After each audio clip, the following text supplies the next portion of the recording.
नमस्कार सर। नमस्कार। जैसे उस दिन तो आपसे हम पूछे थे चुनावी बॉन्ड के बारे में, आप बताए, बहुत अच्छा लगा। लेकिन अभी चुनावी बॉन्ड और प्लस ये देख रहे थे अरविंद केजरीवाल को हम्म, अंदर कर दिया गया। हाँ हाँ। ऐसे अंदर उनको करने का क्या मतलब मुद्दा है, क्यों अंदर शराब किया गया? घोटाला दिल्ली में हुआ था, लीकर अच्छा। स्कैम बोलते हैं इसको। हम्म, तो शराब पॉलिसी था दिल्ली सरकार का, उसको लेकर के ईडी अरेस्ट किया। लेकिन देखिए, इसमें जो मुख्य बात है, जी। जो राजनीति है, ये देश को समझना होगा कि इस राजनीति का चरित्र क्या हो गया है। आज भारतीय जनता पार्टी, अब जैसे ईडी अभी एक पॉलिटिकल टाइप का स्टेटमेंट दे रहा है कि जो आम आदमी पार्टी जो वो है, जबकि एक चुनाव आयोग के हिसाब से एक रजिस्टर्ड राष्ट्रीय स्तर का राजनीतिक दल है, उसको बोला कि ये कंपनी की तरह चलता है। तो पहला बात समझ लीजिए कि ईडी गलत भी नहीं बोल रहा है। जितनी भी राजनीतिक दल है, क्षेत्रीय दल हो या राष्ट्रीय दल हो, सब चल रहा है कंपनी की तरह, अच्छा।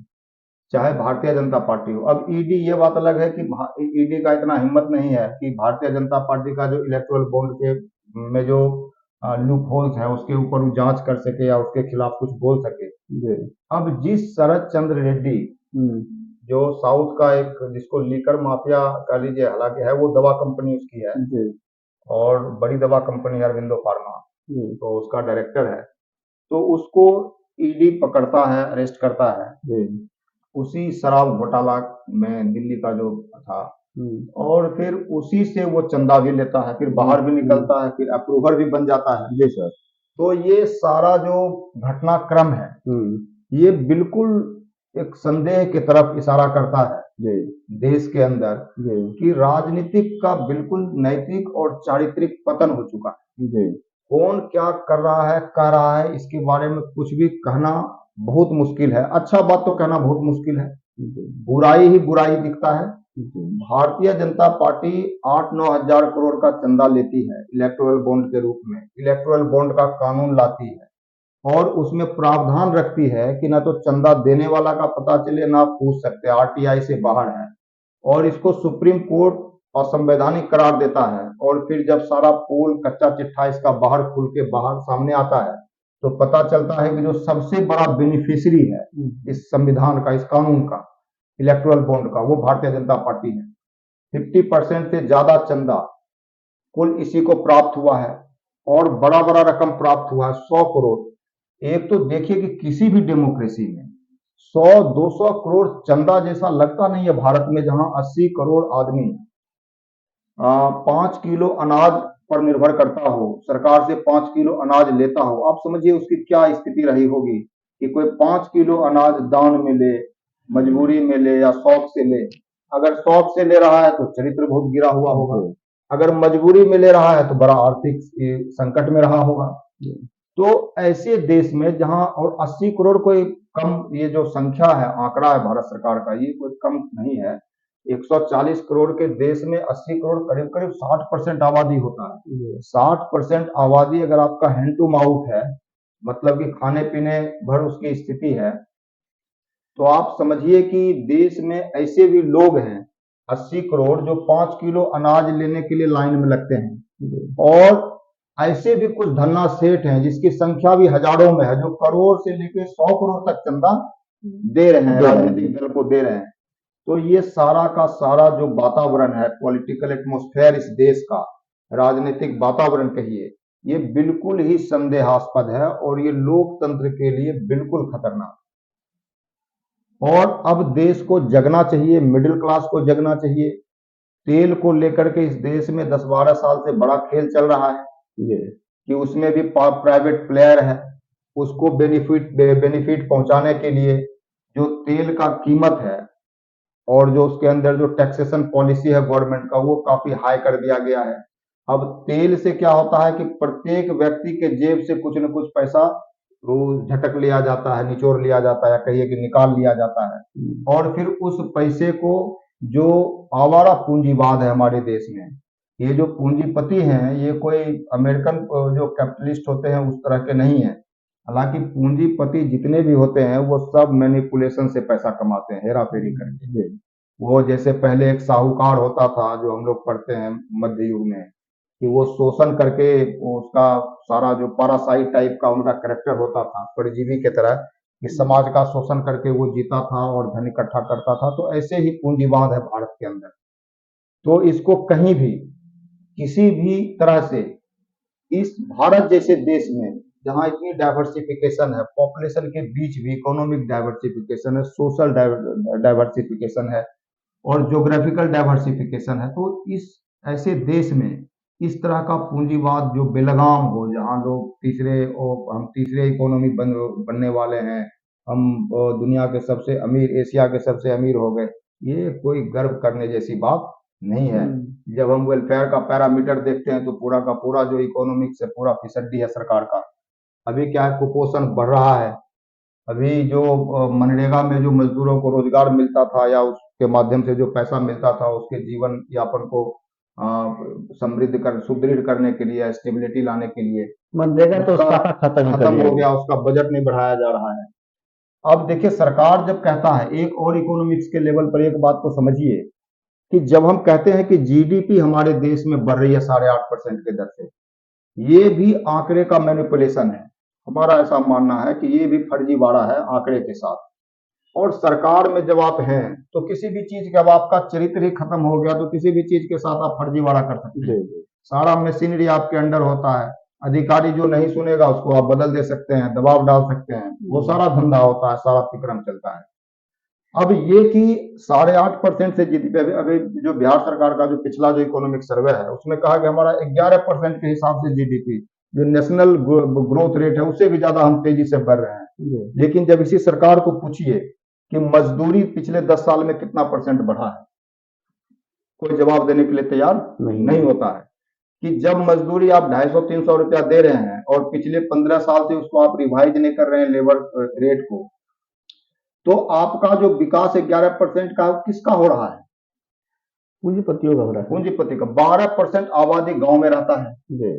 तो जो सोशल वेलफेयर स्कीम है उसमें आपने 11% के हिसाब से बजट का एलोकेशन बढ़ाया है, एक्सपेंडिचर बढ़ाया है? अगर नहीं बढ़ाया है तो फिर 11% का क्या मतलब है, वो जरा बता दें। इस ग्रोथ रेट का क्या मतलब है और पब्लिक का क्या लेना देना है? तो पब्लिक कहीं और है और देश कहीं और जा रहा है। मतलब पूरा का पूरा जो है सिस्टम बेमेल चल रहा है। तो इसको हम लोग आंकड़े का फर्जीवाड़ा समझते हैं। अब इलेक्टोरल बॉन्ड में देख लीजिए कि ये ऐसी ऐसी कंपनियां दिया है चंदा, उस दिन भी हम बताए थे कि जो लॉस में है, वो 100 करोड़ का चंदा दिया। अब तो पूरा क्लियर आ गया है सारा डाटा सामने। अब जो जिसकी कमाई जिस फाइनेंशियल ईयर में 1.5-2 करोड़ की है वो भी 100 करोड़ का चंदा दे रहा है। अब ये समझने लायक बात है कि ये माजरा क्या है, ये खेला क्या है, कि घाटा वाला घाटा अपना नहीं भर रहा है, बैंक को नहीं दे रहा है, वो कहीं न कहीं से लोन ले रहा है, तभी तो घाटे में है। वो किसी का उधार लिया होगा, उसका पैसा नहीं चुका के चंदा दे रहा है सरकार को। सरकार कोर्ट तो इसको मांगा था जवाब दिया लोग नहीं। 11% का जो ग्रोथ रेट बिहार सरकार दिखाता है, तो ये कहां से आता है?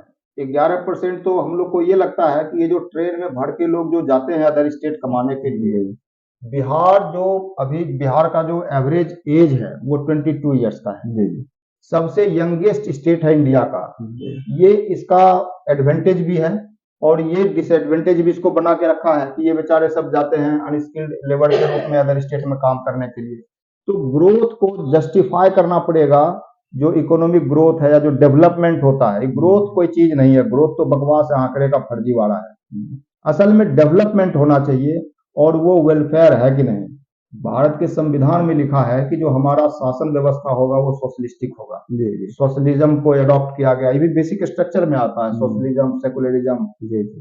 तो ये जो आंकड़ा सरकार का है ये तो है, और ये इसलिए है कि चूंकि राजनीतिक जो दल है अभी भारत में, चाहे क्षेत्रीय दल हो या राष्ट्रीय दल हो या जो भी पार्टी हो, इसका इंटेंशन किसी का नहीं है कि जो सोसाइटी है उसका डेवलपमेंट हो। अब ये पूंजीपति से लगे हैं उसके चमचागिरी में, पैसा इकट्ठा करने में, मांगने में, किसी को डरा धमका के। इलेक्टोरल बॉन्ड को स्टडी करने से नहीं पता चलता है कि डराने धमकाने से लेकर के और जो भी तरीका हो सकता है पैसा लेने का, उगाही करने का, तो धन के प्रति जिसका इतना व्यक्तिगत आकर्षण हो, वो कहाँ विकास में उसको फुर्सत मिला होगा कि हम कोई पॉलिसी बनावे या कोई स्टडी करें देश का, समाज का, उसके विकास के लिए, उसके लिए नीति लाने के लिए।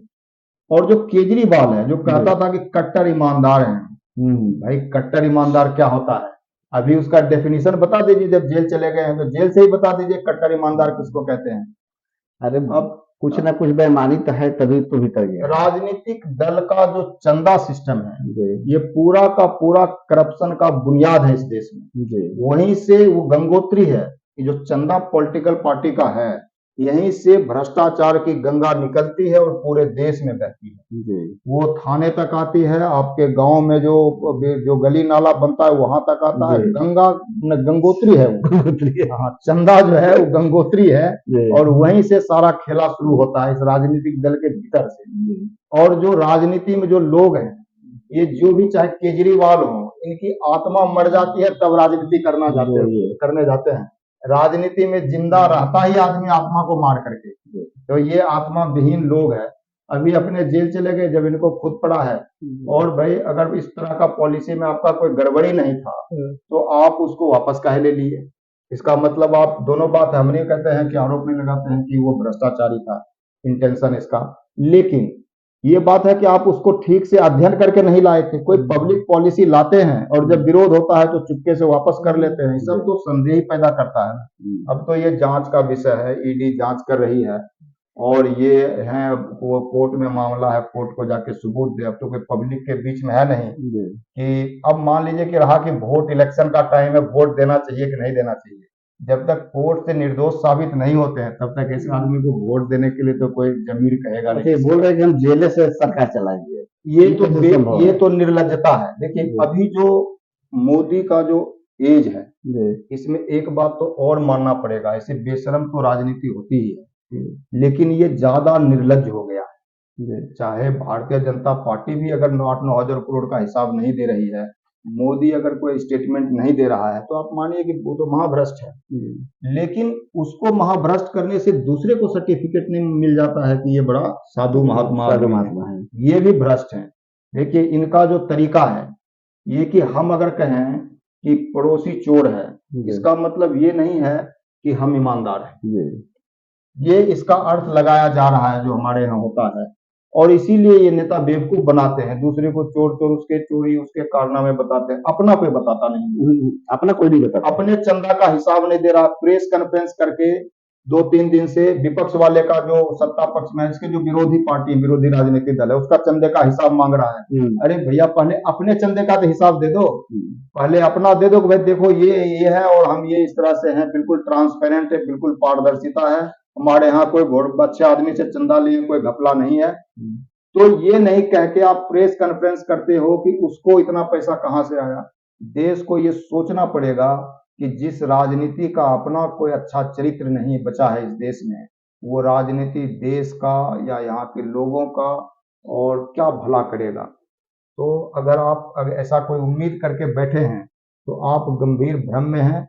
जरूर देश को इस पर विचार करना चाहिए कि अब भारत के लोकतंत्र का आगे क्या भविष्य होना चाहिए। क्या ऐसा ही चलता रहेगा कि ऐसे नेता को हम चुनते रहें जो एक दूसरे को गाली देते रहें, चोर बेईमान कहने में 5 साल अपना समय बिताए और देश रसातल जाए और फर्जी आंकड़ा में रोज राम राज्य दिखाया जाए और रोज जो है विकास का विश्व गुरु बनाया जाए। तो ये सब अगर ऐसा ही चलता रहा तो एक दिन देश लोकतंत्र समेत नष्ट हो जाएगा। तो ये लोगों को अब ये ऐसा पड़ाव पड़ा गया, ऐसा मोड़ पड़ा गया है भारत का राजनीति कि अब निश्चित रूप से आदमी को जो यहाँ के वोटर है, जो यूथ है स्पेशली, उनको एक निर्णायक फैसला करना होगा कि वो भारत को, भविष्य के भारत को कैसा चाहते हैं। नमस्कार सर। नमस्कार। बहुत अच्छा, आपका सुझाव समूह बहुत अच्छा लगा और इसका मैसेज पब्लिक में भी अच्छा जाएगा हमको। बिल्कुल जागरूक होना ही चाहिए लोगों को। ठीक है सर।